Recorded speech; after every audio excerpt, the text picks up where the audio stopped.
নাই UPPL দলটো আত্মপ্ৰকাশ কৰাৰ কোনো প্ৰশ্নই নাই 2015 চনত এইটো গঠন হৈছে আৰু এইটো আন্দোলনৰ অংশীদাৰী এটা আন্দোলন কৰি আহিছে আন্দোলনকাৰী গ্ৰুপে বনাই দিয়া হ'ল তো এই UPPL দলক শক্তিশালী কৰি পেলাই নতুন ৰাজনৈতিক যাত্ৰাটো আৰম্ভ কৰিব লাগে আৰু সেইটোৱে চিন্তা চৰ্চা চলি আছে আৰু যেহেতু UPPL জন্মৰ আঁৰত এটা বড়োলেণ্ড আন্দোলন যিটো নেতৃত্ব দিয়া শক্তিবিলাকে আছিল এইকাৰণে UPPLক লৈয়ে ভৱিষ্যত ৰাজনীতিৰ যিটো ৰাস্তা সেইটো আমি এই ৰাস্তাদি আগবাঢ়ি যাম সেইটোকে আমি কৈছোঁ আৰু সেই চিন্তা চৰ্চাই এতিয়ালৈকে চলি আছে আৰু বেলেগ কোনো চিন্তা চৰ্চা চলি থকা নাই মূলতঃ এই যিটো 2020 চনৰ BTCৰ ইলেকশ্যন BTR গঠন হৈছে যদিও যিহেতু ইয়াত এটা সাংবিধানিক আৰু ন্যায়িক কিছুমান আইনী প্ৰক্ৰিয়া আছে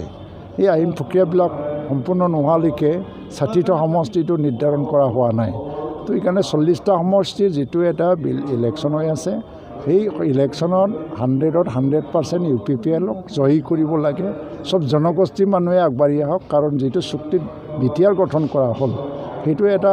মানে এটা খুব লিবাৰেল এটা একট সবৰ কাৰণে চিন্তা কৰা হৈছে কোনোবা ইয়াত থাকিব নোখোজে যদি ওলাই যাবৰ কাৰণেও আবেদন দিব পাৰে বাউণ্ডাৰী কমিশ্যন বনালে আৰু নতুন গাঁওবিলাকো ইয়াত অন্তৰ্ভুক্তি হ'ব তাৰ মাজেদি ইয়াত যিবিলাক চুক্তিৰ কিছুমান দফা আছে সব জনগোষ্ঠীৰ ভাষা সংস্কৃতি ভূমি অধিকাৰ সবকে নজৰ ৰাখি পেলাই এই চুক্তিখন কৰা হৈছে এইকাৰণে এইটো সব জনগোষ্ঠীৰে এতিয়া পৰিৱৰ্তনৰ প্ৰয়োজন যিহেতু BPFকতো 15 বছৰ দিলে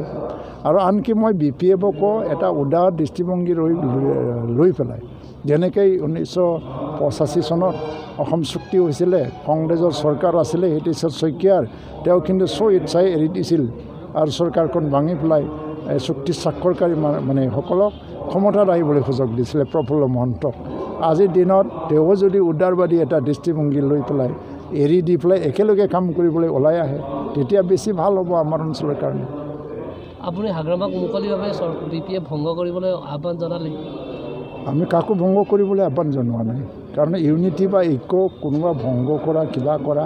সেইটো দিয়ে সম্ভৱ হয় সেইটো বুলি মই নাভাবোঁ মনৰ মিলন আচল কথা আৰু যদি ইচ্ছা হয় তেতিয়াওতো কংগ্ৰেছ ভংগ হোৱা নাছিল হিতেশ্বৰ শইকীয়া যেতিয়া অসম চৰকাৰ ভংগ কৰিছিলে 1985 চনত অসম চুক্তি হোৱাৰ পিছত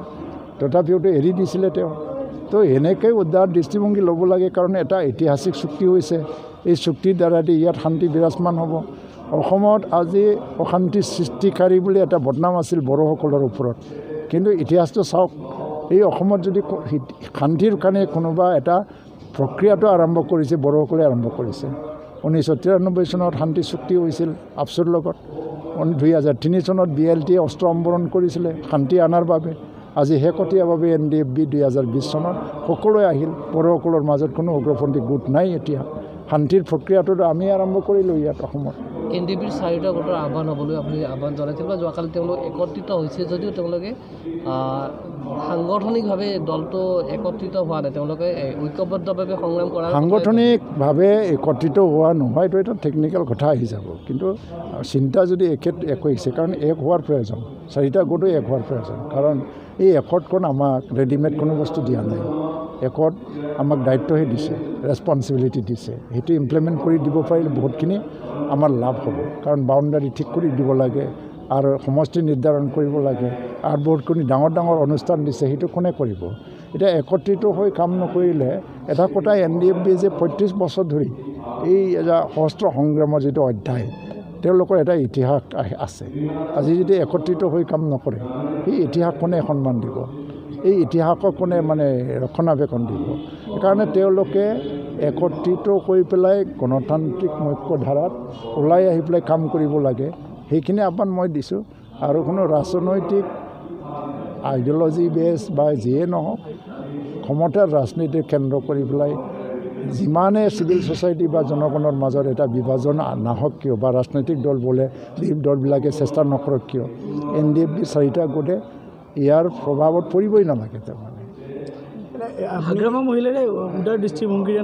দৃষ্টিভংগী নল'লে আপোনালোক একাষৰীয়া হোৱাৰ সুবিধা নাই এইটো তেওঁৰ ওপৰত কিন্তু সময়টো কিয় তেওঁৰ নহয় এতিয়া মই তেওঁক মানে এজন বয়সত কম মোতকৈও এটা সময়ত তেওঁৰ লগতো আমি একেলগে কাম কৰিছিলোঁ ব্যক্তিগতভাৱে বেয়া হোৱাৰ কোনো প্ৰশ্ন নাই আৰু মনৰ অন্তৰৰ পৰাই মানে ক'ৰবাত নহয় ক'ৰবাত এটা শ্ৰদ্ধাটো আছে তেওঁ এটা সংগ্ৰাম কৰিছিলে এটা সময়ত সংগ্ৰামী হিচাপে কিন্তু মই মনৰ পৰা উদাৰভাৱে কথাটো কৈছোঁ যে সময়টো তেওঁৰ নহয় এতিয়া সময়টো হাগ্ৰামা মহিলাৰীৰ নহয় সময় BPFৰ নহয় আৰু সেইকাৰণে তেওঁ এই সময়ৰ সঠিক কিবাটো মানে উপলব্ধি কৰি পেলাই তেওঁ মানে উদাৰবাদী এটা দৃষ্টিভংগী লৈ পেলাই একেলগে কাম কৰাৰ কাৰণে আগবাঢ়ি আহিব লাগে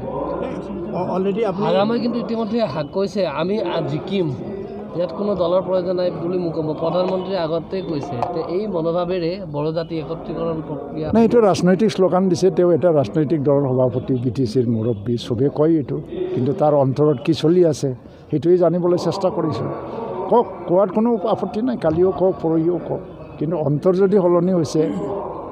শেষ মুহূৰ্তটো চব বস্তু হৈ যাব পাৰে আমিতো উদাৰ মনেৰে তেওঁক মানে আহ্বান জনাইছোঁ আপোনাৰ এই 40টা সমষ্টিত আপোনালোকে টিকেট দিয়াটো নিশ্চিত ইতিমধ্যে আপুনি ঘোষণা কৰিলে আৰু দ্বিতীয় কথা হ'ল আৰু আপচুৰ নেতৃত্বই ইয়াত যোগদান কৰিব নেকি বা নেতৃত্বৰ পৰিৱৰ্তন হ'ব নেকি UPP এইটো গোটেই বস্তু আৰু বেছি দিন নাই গোটেই বস্তু সময়ে ক'ব কাৰণ মানে